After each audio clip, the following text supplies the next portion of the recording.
आचार्य विनोबा भावे। समय समय पर इस देश में ऐसे व्यक्ति जन्म लेते रहे हैं। उन्होंने अपनी विशिष्ट क्षमताओं से देश तथा समाज को एक नई दिशा दी है। ऐसे ही व्यक्ति थे आचार्य विनोबा भावे।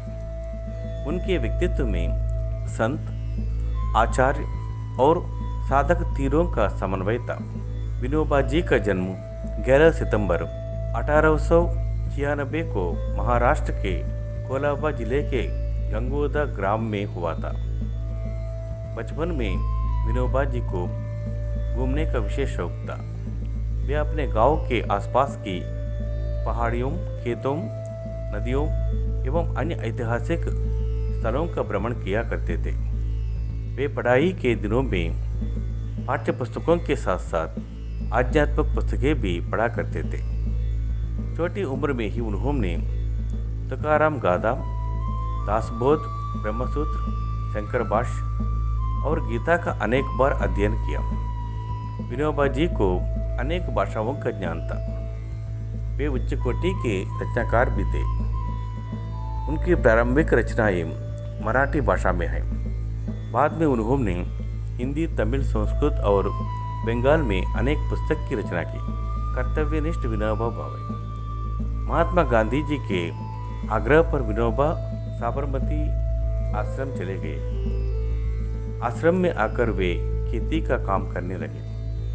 वहां वे कई महीनों तक मौन रहकर कार्य करते रहे। इनके कार्यों से प्रभावित होकर गांधी जी ने इन्हें प्रथम सत्याग्रही की संज्ञा दे डाली। लोगों ने सोचा कि वे गूंगे हैं, पर थोड़े ही दिनों बाद वे उपनिषद का नियमित वाचन करने लगे तथा खाली समय में संस्कृत पढ़ाने का काम भी देखने लगे। विनोबा जी के पास कक्षा 5 से लेकर उच्च कक्षाओं तक के बच्चे पढ़ने आया करते थे। उनकी रोचक और प्रभावशाली शैली से बच्चे और शिक्षक दोनों ही प्रभावित थे। लोगों ने उनके गुणों से प्रभावित होकर उन्हें आचार्य कहना प्रारंभ कर दिया। विनोबा जी में आलस्य शेषमात्र भी नहीं था। वे दृढ़ संकल्पी और सच्चे कर्मयोगी थे।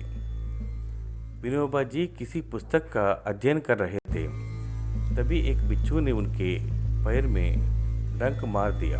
दर्द असह्य था। बिच्छू के जहर से उनका पैर काला पड़ गया।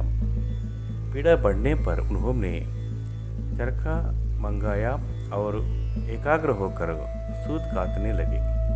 इस कार्य में वे इतने तन्मय हो गए कि उन्हें ना तो बिच्छू के डंक मारने का ध्यान रहा और ना ही पीड़ा का। विनोबा जी के जीवन पर गीता के उपदेशों का गहरा प्रभाव पड़ा।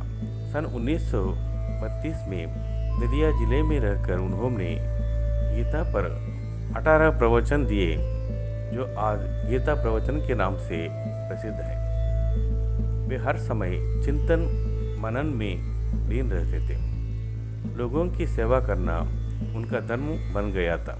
गांधी जी के निधन के बाद विनोबा लगभग 14 वर्ष तक देश के अनेक हिस्सों में घूमते रहे और भूदान आंदोलन की पृष्ठभूमि तैयार करते रहे। जगह जगह प्रार्थना सभाएं आयोजित कर इस संबंध में व्यक्तिगत और सामाजिक दान के बारे में अपने विचार व्यक्त करते रहे। उनकी बात बहुत संक्षिप्त, संयत और सटीक होती थी। विनोबा जी कहने की अपेक्षा करने में अधिक विश्वास करते थे। वे पुरानी बातों को नए तालमेल के साथ इस तरह प्रस्तुत करते थे कि लोगों को स्वाभाविक रूप से जीवन की एक नई दिशा मिलती थी। विनोबा जी गांधी, तिलक, तुकाराम, तुलसीदास, मीरा, रामकृष्ण और बुद्ध के जीवन से बहुत प्रभावित थे। उनके विचार।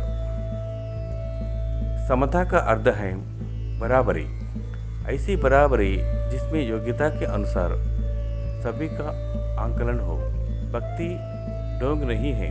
दिन भर पाप करके झूठ बोलकर प्रार्थना नहीं होती। जिस घर में उद्योग की शिक्षा नहीं है, उस घर के बच्चे जल्दी घर का नाश कर देंगे। स्वावलंबन का अर्थ है अपने आप पर निर्भर होना, अपनी आवश्यकताओं की पूर्ति के लिए दूसरे का मुंह ना ताकना, अर्थात जितना कमाओ उतना खाओ। विनोबा जी देश के कोने कोने में स्थित सुंदर गांवों तक जाते थे और वहां ज़्यादा भूमि वाले किसानों से मिलकर उनकी भूमि का कुछ हिस्सा भूमिहीन के लिए मांगते थे।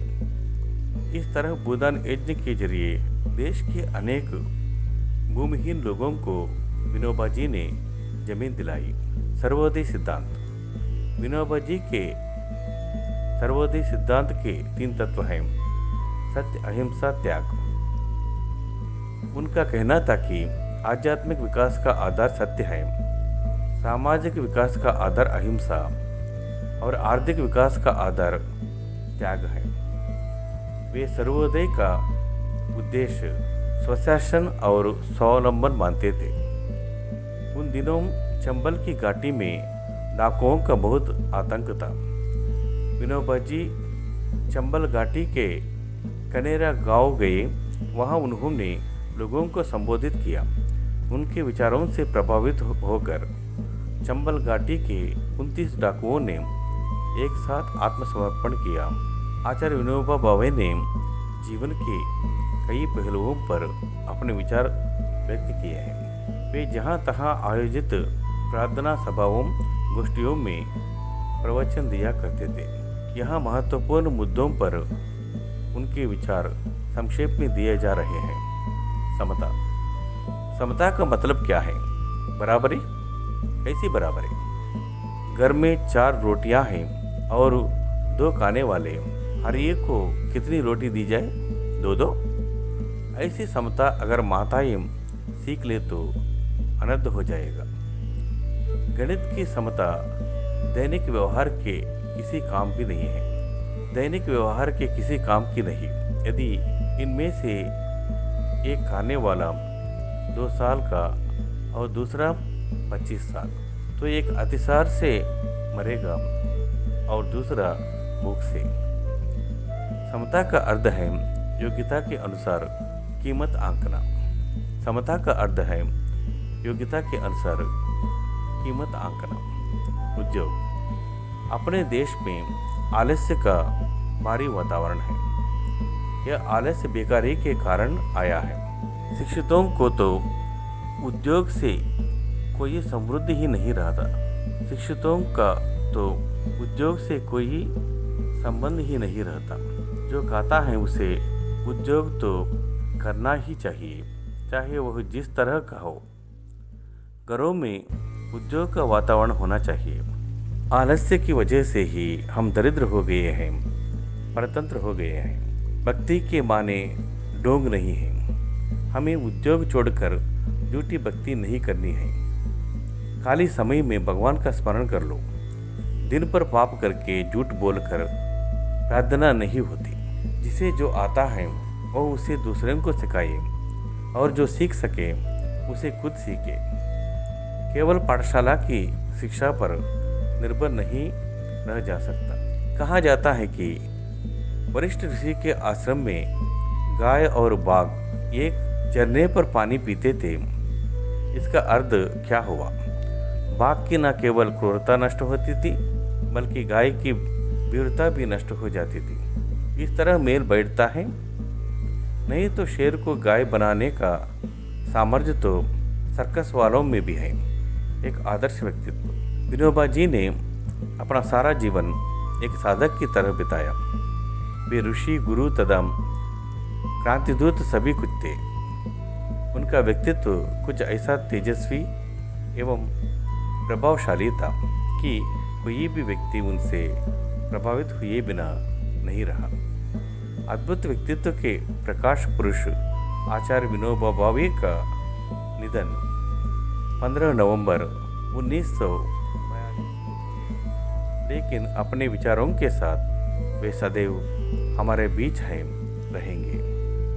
वर्ष 1983 में इन्हें भारत सरकार के द्वारा मरणोपरांत भारत रत्न से सम्मानित किया गया।